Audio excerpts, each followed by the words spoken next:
The Eastern and Western thought of the self.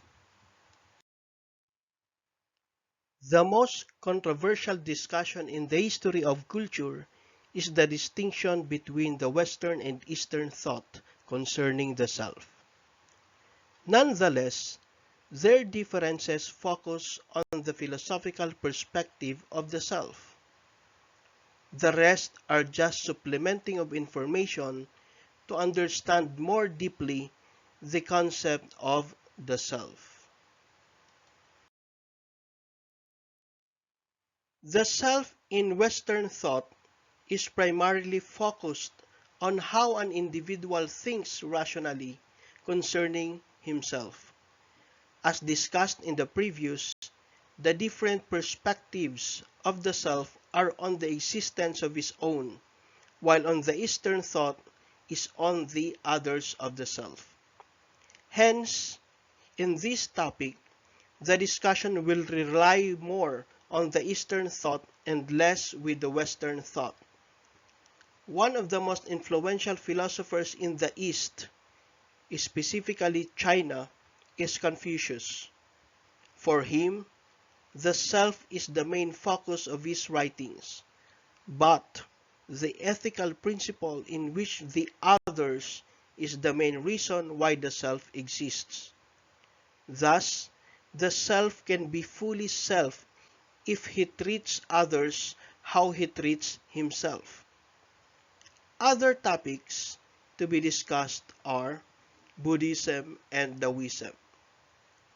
Furthermore, the discussion is for us to be refreshed of what we had learned in the philosophy of the human person. Confucius, also known as Master Kong.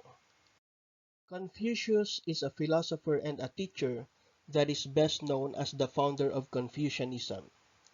His philosophy and ideas were not known until years after his death, when it becomes part of the Chinese culture as their basic philosophy for 2,000 years and over. He believed that all people benefit from a lifetime or learning and a moral outlook. That would mean even the society they lived in, that a man is subjected to respect his family as he respects his own self. Famous writing called Analects depicts that Confucius claimed to transmit the Tao or the Way, which means he is the someone who transmit but does not innovate. Hence, the Analects contain four categories would be complementing set of concerns: theodicy, harmonious order, moral force, and self-cultivation.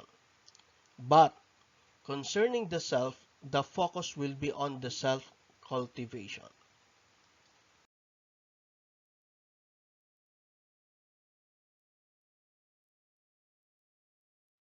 According to Huang, self-cultivation is the rectification of one's mind and nurturing one's character.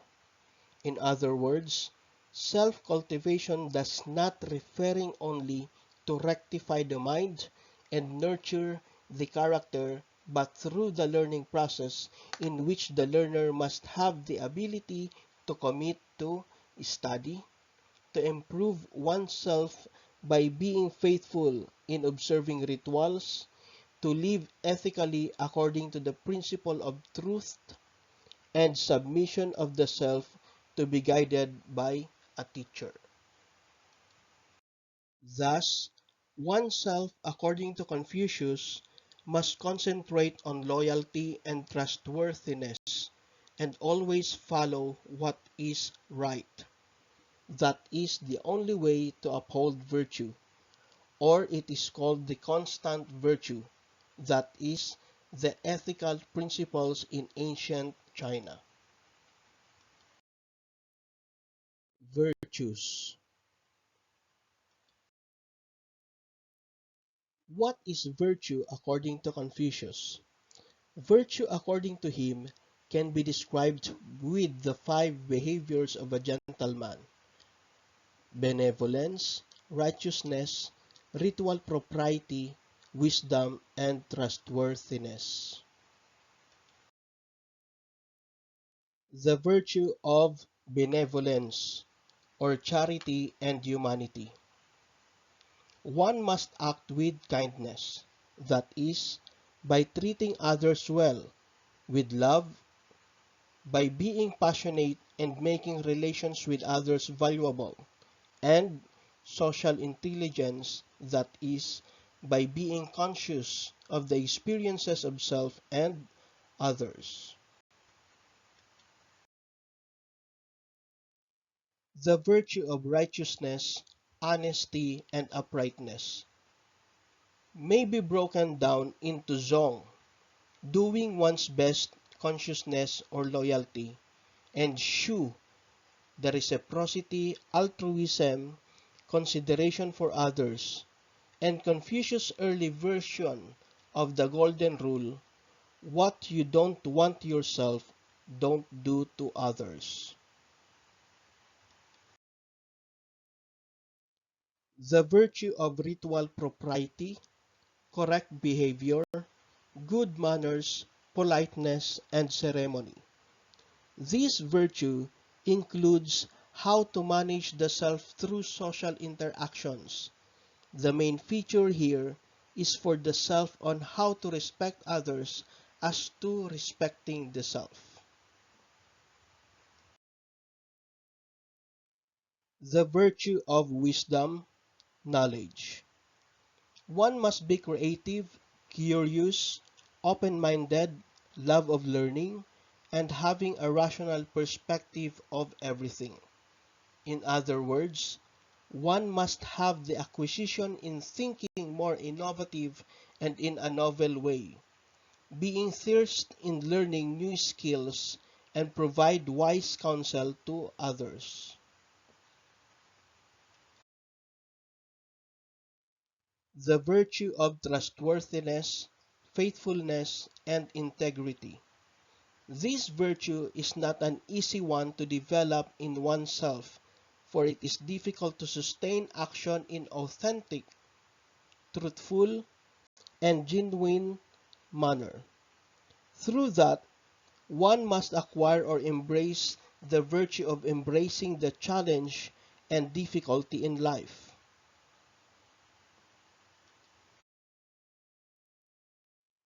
The main purpose of Confucius is to explicitly show to us the importance of relation to self with others. In other words, the 5 virtues can be practiced through Confucius' prescriptions of yi, or the proper attitudes. Hence, by adopting those relationships, the self or an individual is expected to practice those constant virtues. For example, the ruler is expected to be kind to the subject, and the subject is expected to be loyal to his ruler. Thus, the valuable characteristic of these 5 relations is for the humanity to understand the concept of reciprocity, in which the harmonious relation within the society is to sustain the highest achievement of true filial piety, that is, devotion to the family. Thus, the 5 constant relationships according to Confucius are: between ruler and subject, between father and son, between husband and wife, between older brother and younger brother, and between older friend and a young friend. The main purpose here is to practice respect. Some of the basic ideas of Confucianism. A person must be good both morals and ethics. Respect is one of the noblest acts to give honor to a family. Moderation must be applied in all things. A true man has the qualities of integrity, righteousness, altruism, goodness, and loyalty. Man should believe that a government is strong and organized.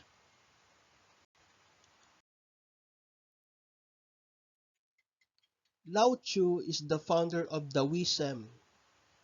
According to him, the Tao or the Way is the source of all existence. In other words, the root of all things. This can be both seen and unseen. The Tao is achieved through the Wu Wei or non-action, a solitary life of meditation and reflection, living in peace, simplicity, and tranquility, acting thoughtfully but not impulsively, and acting in harmony with nature are examples of Wu Wei. Following the Tao is not a simple matter. Lao Tzu is not referring to not doing, but to act in according with the nature. There is more important thing in Taoism that one should not forget until the end of one's time. That is the preservation of life. Thus, since the Tao is the source of all things, then one should practice meditation. And this is what he meant by non-action. In other words, through this, the more an individual practice meditation, the more he will understand the self. For Lao Tzu, knowing others is intelligence, but knowing yourself is true wisdom.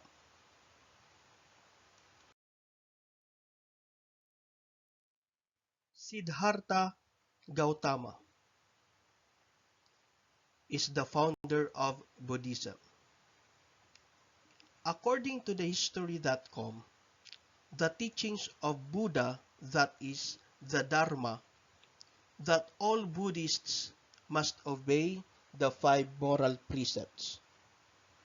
The self is confined to prohibit killing living things, taking what is not given, sexual misconduct, lying, and using drugs or alcohol. To achieve Dharma, one must believe the Four Noble Truths, that the truth of suffering exists, how to overcome suffering, and to understand more deeply, one must practice the Eightfold Paths. Therefore, according to him, your mind is a powerful thing. When you filtered it with positive thoughts, your life will start to change.